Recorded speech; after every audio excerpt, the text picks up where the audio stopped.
Bem, meus irmãos e irmãs, estamos celebrando já o quarto domingo do tempo do Advento.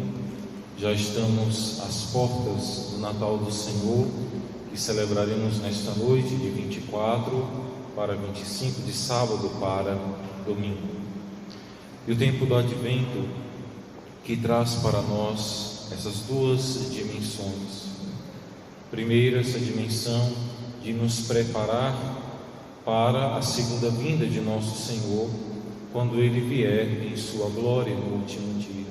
Tendo vindo uma primeira vez, há 2000 anos atrás, virá uma segunda vez como Senhor do universo, Senhor do céu e da terra. E para essa sua vinda nos preparamos para esse encontro, que não sabemos se será essa a nossa geração que verá este acontecimento. Por isso que, ao mesmo tempo, essa preparação para a vinda do Senhor é uma preparação também para a nossa morte, para o dia do nosso encontro com nosso Senhor.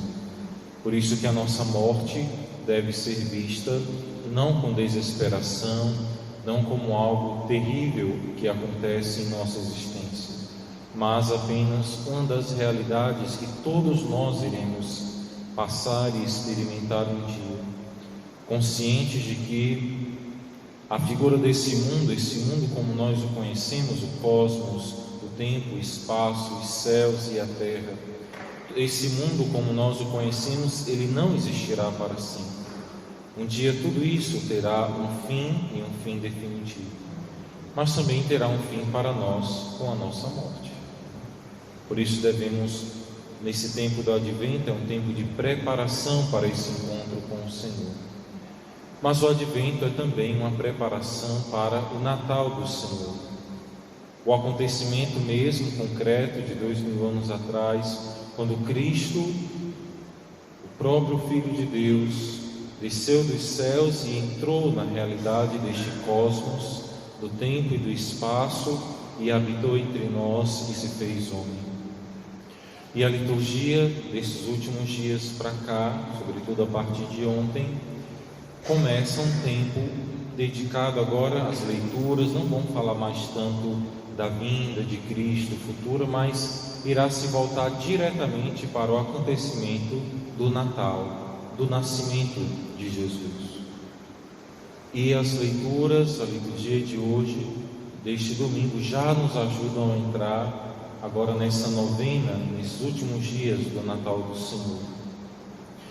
O Evangelho de hoje, que é o principal desses dias, depois juntamente com a da narração do nascimento propriamente, da noite, do dia do nascimento, o Evangelho da concepção de Jesus, que Mateus vai dizer, e aqui é importante a gente entender para poder meditar esses dias, porque as nossas orações, elas devem se voltar com esses pensamentos, com essa espiritualidade, lembrando desses acontecimentos, para nos ajudar a rezar nesses dias.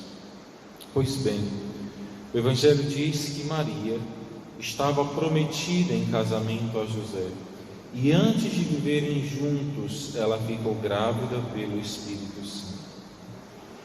Primeiro é preciso entender, Padre, ela era prometida em casamento, não viviam juntos ainda, mas José já é chamado de seu marido, de seu esposo, e Maria já era esposa. Como é que isso acontece? A gente tem que entender porque o casamento judaico, oriental, em geral, não é igual ao nosso casamento ocidental, digamos assim, que é a mesma realidade nossa aqui no Brasil, no nosso Ceará.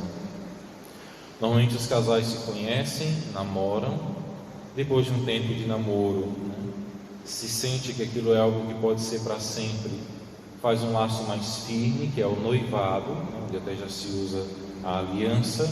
Hoje tem o costume de alguns namorados usar aquelas alianças de compromisso. Tem um sentido interessante, mas não é tão interessante porque tira um pouco o sentido próprio da aliança do noivado, que marca aquela realidade mais séria do compromisso. E se daquele noivado se confirma que aquele amor, que aquele relacionamento é para sempre, se casam, A ordem normal é assim, ou pelo menos deveria ser assim, Mas o casal, enquanto é namorado e enquanto é noivo, não possuem vida esponsal, não possuem vida conjugal, uma vida sexualmente ativa, pelo menos não deveriam, pela sacralidade do ato conjugal, pela abertura à vida e à geração de filhos. Só que no casamento judaico acontece algo diferente. No casamento judaico, primeiro, há a ratificação do casamento, ou seja, de fato, um se torna esposo e esposa do outro, mas eles não necessariamente já passam a morar juntos. A esposa continua um tempo na sua casa e o esposo na sua casa também. Até que, passado um tempo, que podem ser semanas ou meses, acontece o ato da esposa que é acolhida na casa do seu esposo.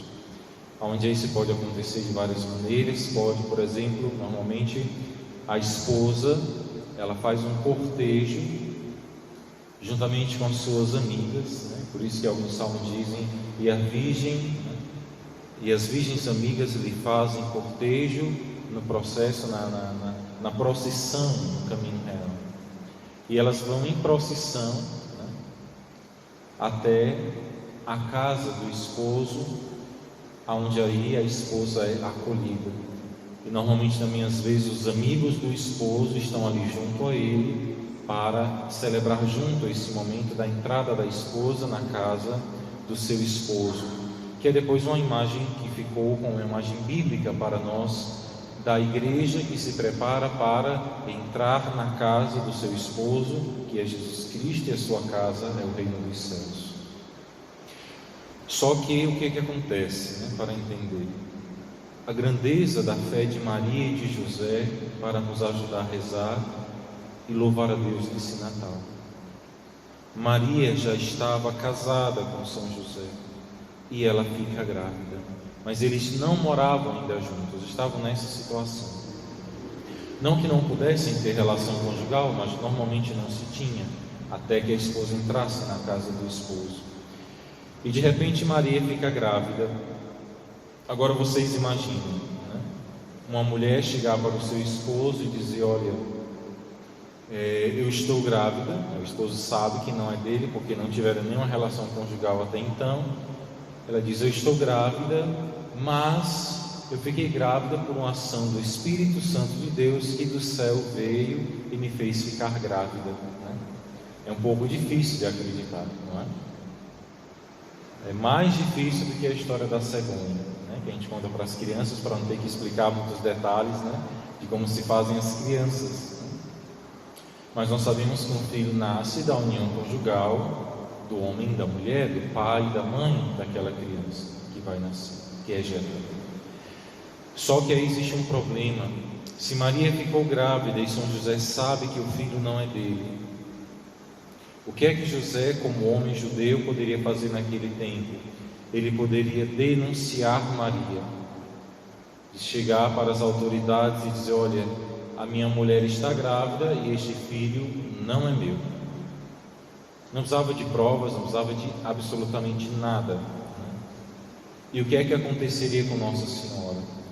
Ela sendo condenada, ela sendo acusada de adultério.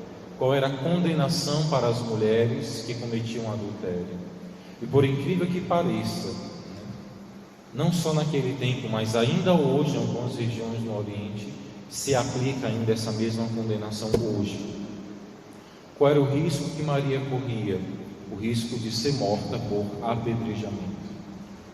A mulher que era acusada de adultério era tirada de sua casa, arrastada pelas ruas de forma humilhante, levada a uma praça, e ali os homens se juntavam e a apedrejavam, não como um castigo, mas a apedrejavam até a morte, até comprovar que ela estava morta. Uma coisa cruel, horrenda, né? Que por incrível que pareça ainda existe isso em alguns lugares do mundo.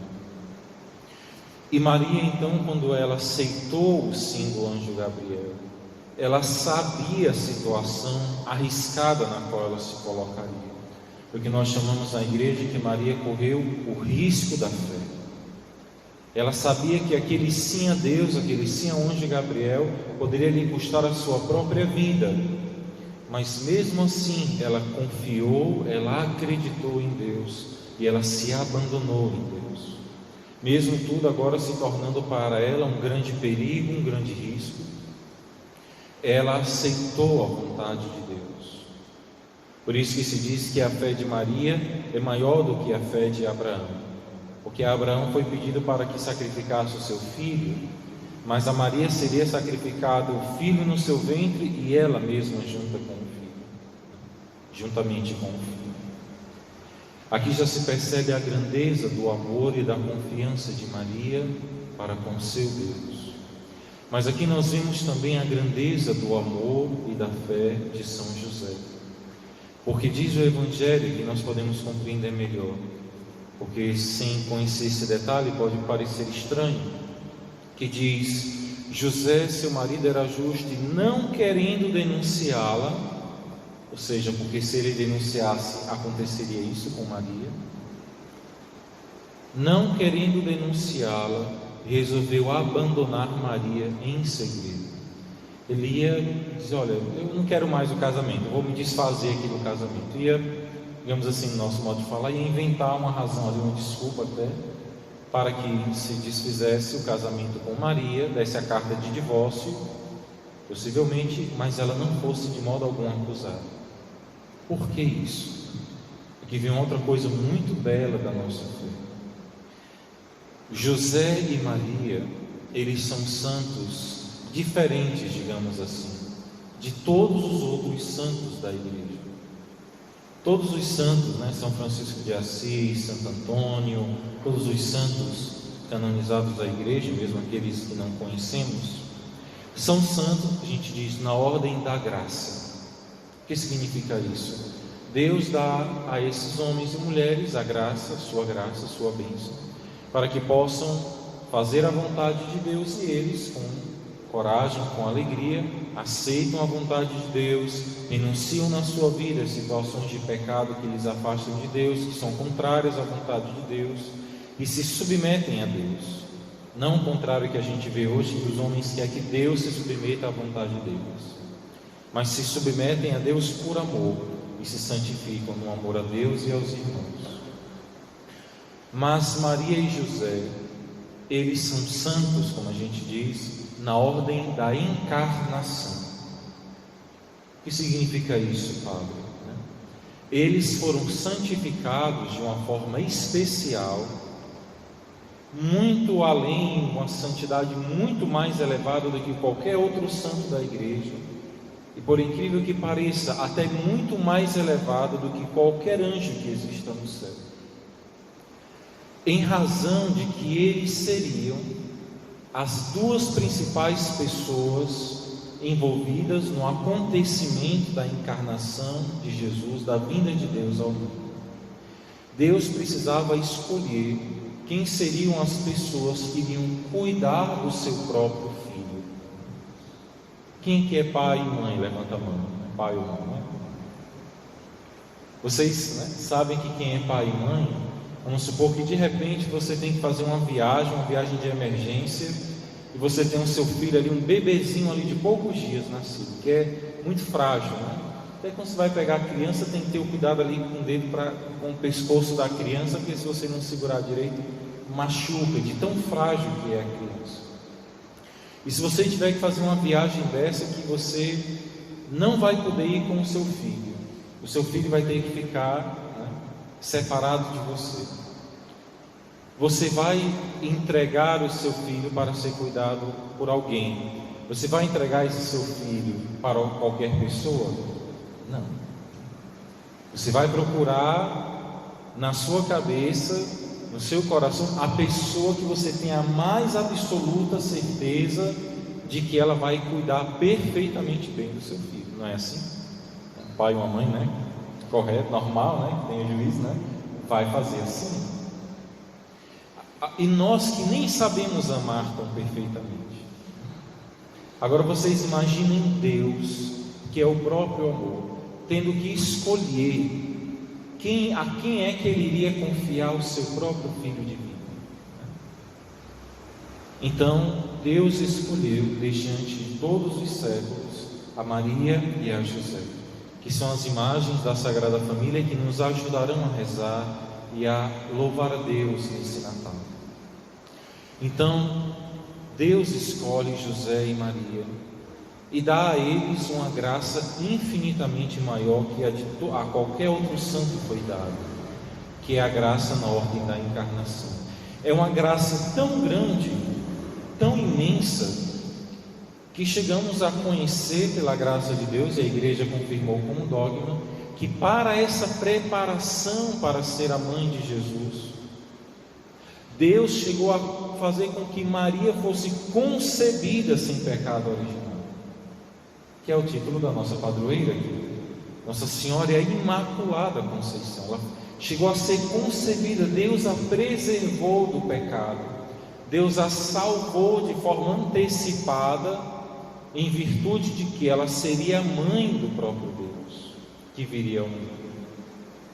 Para vocês verem a grandeza da santidade que Deus, por amor, deu a Maria, e a imensa graça que Deus certamente deu também a São José. Imagine quem seria o homem. O Salmo diz: quem é o homem fiel e prudente que Deus escolherá para reger a sua casa? Qual seria o homem que Deus escolheria para cuidar do próprio Filho de Deus, para dar a ele a descendência davídica, para protegê-lo diante dos perigos, a ele e a sua mãe, a Virgem Maria? São José, não sabemos se ele foi concebido também sem pecado, se ele é imaculado, desde a sua concepção. Só saberemos no céu se sim ou não. Mas certamente o grau de santidade deles é imenso. E aí nós entendemos por que Maria permaneceu virgem antes, durante e após o parto. Ela é a sempre Virgem Maria, porque José e Maria não tiveram vida conjugal depois do nascimento de Jesus, porque eles compreenderam de que a vida esponsal deles e a paternidade e a maternidade de José e Maria era um dom de Deus especial e exclusivo para a paternidade e maternidade do Filho de Deus, e deveriam se dedicar totalmente e somente a Ele, e viveram virgens e castos. São José não é essa imagem do homem bem velhinho que às vezes a gente costuma colocar como São José fosse um viúvo, né? Não, para fazer as viagens que eles fizeram para o Egito, todas essas realidades, e para, se fosse um velho muito idoso, que já não pudesse nem ter vida conjugal, como que ele iria assumir publicamente Jesus? Porque José assumiu aquele filho como dele publicamente, para livrar Maria da morte, e para também, claro, dar a Jesus a sua descendência davídica. E esse é um mistério muito belo da nossa fé, de ver como Deus pode santificar os nossos corações, e como Deus preparou com tanto zelo e com tanto amor a sua vida. E Jesus vai ser concebido no ventre da Virgem Maria. E aqui nós entendemos porque nós, quando somos concebidos no ventre das nossas mães, o que é que acontece? Existe o ato conjugal, o espermatozoide fecunda o óvulo, naquele momento se unem, mas não é só isso que acontece. No momento de cada concepção desse ato conjugal, Deus do céu dá àquele, digamos que seria apenas um ser vivo físico material, Deus do céu cria e dá àquele ser um espírito. Por isso que nós temos corpo, alma e espírito, que é a realidade do nosso ser, que é capaz de conhecer a Deus e amar a Deus e ter essa inteligência, a razão e a consciência. Os animais não são filhos de Deus. Os animais não vão para o céu. Os animais não possuem espírito, apenas uma alma animal para poder viver, digamos assim, instintivamente no mundo. Nós somos criados à imagem e semelhança de Deus. Então, na hora que somos concebidos pela união conjugal dos nossos pais, Deus naquele momento nos cria a sua imagem, nos envia um Espírito e nos tornamos um ser vivente. E eu me torno Marcelo. E cada um de nós somos únicos. Eu sou único no mundo, né? Não que eu me ache, né, muita coisa, mas para dizer todos nós somos únicos. Nem a nossa é digital. Ninguém tem uma digital igual a nossa. 7 bilhões de pessoas que vivem no mundo. Ninguém tem uma digital igual a da outra. Para Deus dizer como nós somos únicos e como Deus prepara com amor o nosso nascimento. A mesma coisa com Jesus. Não existiu essa fecundação do espermatozoide do óvulo, porque não houve a união conjugal de Maria e José. Mas Deus do céu envia não um espírito novo criado para ser um novo ser humano, mas o espírito do Filho, que é a segunda pessoa da Trindade, como nós usamos, em nome do Pai, do Filho e do Espírito Santo. Essa segunda pessoa, o Filho, é enviada por Deus ao mundo e por obra do Espírito Santo se une ao óvulo da Virgem Maria e de forma extraordinária, ou seja, não como uma relação conjugal comum, ali Deus e homem se tornam uma realidade só. Jesus, verdadeiro Deus e verdadeiro homem. Esse é o mistério que nós celebramos nesse Natal. Mas, para concluir, Deus mostra tantos gestos de amor para conosco. O modo como preparou tudo, o modo como preparou o coração de José e de Maria, o modo como enviou o seu Filho ao mundo, mesmo que nós não merecêssemos. E como vai dizer Santo Afonso Maria de Ligório, nas suas meditações sobre o Advento e Natal, Deus, com a sua encarnação, com a sua vinda ao mundo, mostrou tantos gestos de amor para conosco. Deus mostrou tanto amor e tanta paciência para conosco. E nós estamos manifestando para nosso Senhor gestos também de amor, de gratidão. Às vezes Deus nos dá tanto amor, tantos gestos concretos de amor e de cuidados, e nós, às vezes ao contrário, com o nosso pecado, oferecemos a Deus tantos gestos de desamor. Ou muitas vezes na nossa oração não elevamos a Deus gestos de amor. Então, nesses dias de Natal, que se aproximam do Natal, na nossa oração pessoal, na nossa oração do dia a dia, ou na oração como casal, como família, elevar a Deus esses gestos de amor. Olhar para o presépio, olhar para esse acontecimento da noite de Natal e olhando para a beleza de Deus que se faz um menino tão frágil e indefeso. Olhar para Jesus e dizer: Senhor, com quanto amor nos amastes, quantos gestos de amor e de delicadeza e de paciência o Senhor manifestou conosco. E dizer: Senhor, ajuda-me a ter um coração mais agradecido, a não ser tão murmurador diante dos problemas, mas aprender a confiar mais em Ti. O Senhor já nos deu tudo que é a nossa salvação, a vossa presença no meio de nós, mesmo diante das tribulações. As dificuldades não são sinal de que Deus não está junto a nós. Vejam como sofreu, veremos nos evangelhos desses dias de Natal, quanto sofreu a Sagrada Família. Jesus nasceu no meio da pobreza, foi usado como berço a vasilha que se coloca comida para os bois, para as vacas, porque nem mesmo um berço, nem uma cama foi oferecida para a Virgem Maria. Veja que situação de humilhação, né?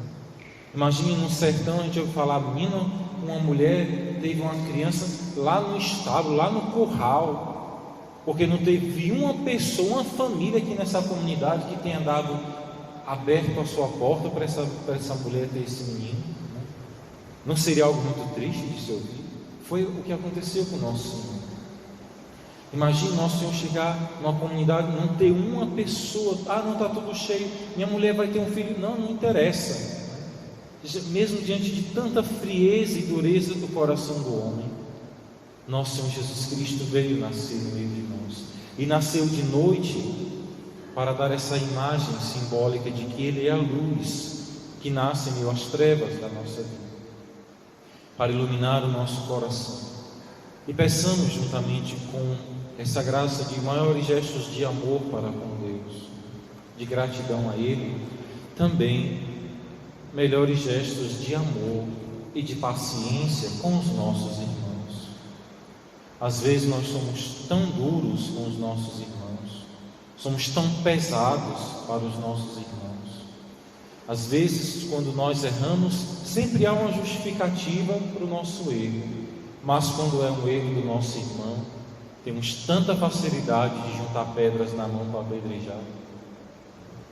E às vezes somos tão impacientes, às vezes na nossa própria casa, às vezes ali o esposo, a esposa, o esposo ali faz uma coisa errada, aí a esposa vai, e usa uma expressão que a gente usa um pouco lá, passa na cara, os pecados, os erros do outro, comete um errozinho, aí vai tentar ali dizer que quer melhorar, aí a esposa diz: mas não esqueça que tal dia você fez isso, isso e isso, eu não me esqueço não.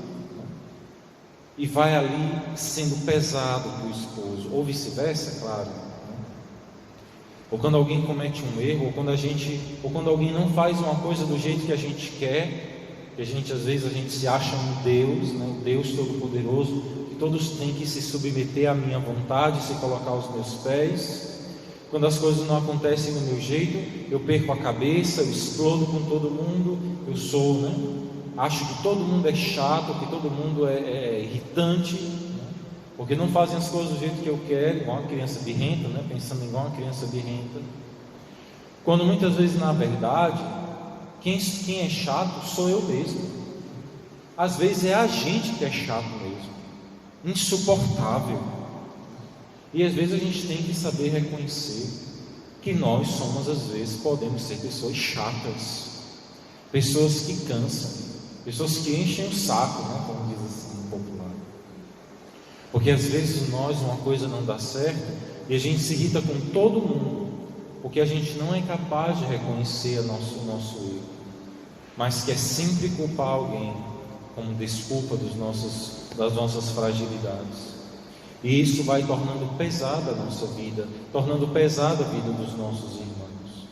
Isso tira a beleza, seja da vida conjugal, da amizade, da paz e daquele bom espírito dentro de um lar, também em todas as relações sociais. Então peçamos ao Senhor essa graça de viver esse mandamento da nossa lei divina, que é amar a Deus sobre todas as coisas e ao próximo como a si mesmo. Pedir ao Senhor esses gestos de amor e de gratidão para com Ele, mas também gestos de amor e gestos de paciência com os nossos irmãos, tendo paciência diante das limitações dos outros. Nem sempre conseguimos, todos nós somos falhos, a começar pelo padre que está falando. Todos nós precisamos nos confessar, o padre também precisa se confessar. Mas pedir a Deus essa graça de que, contemplando esses mistérios do amor de Deus, a gente aprenda com Deus a como é que a gente deve também amar os nossos irmãos, com essa mesma paciência, com essa mesma longanimidade de Deus, não concordando, sendo conivente com o erro ou com o pecado, mas sendo paciente com uma pessoa nas suas limitações, que às vezes nem são pecados, às vezes é porque é um gênio diferente, é uma personalidade diferente, e a gente tem que sair desse egoísmo de querer que tudo seja do nosso modo, e saber que o outro tem o seu jeito de ser, de se comportar e de ver o mundo, e nós devemos aprender a conviver em meio a isso. Que nosso Senhor nos conceda essa graça, que nesse Natal os nossos corações possam estar mais abertos e também purificados para olhar com alegria esse grande amor de Deus por nós, vindo a nós no Natal, e que peçamos a Ele essa graça, gestos de amor cada vez maiores para com Deus, e também gestos de amor e de paciência para com os nossos irmãos e irmãs. Louvado seja nosso Senhor Jesus Cristo,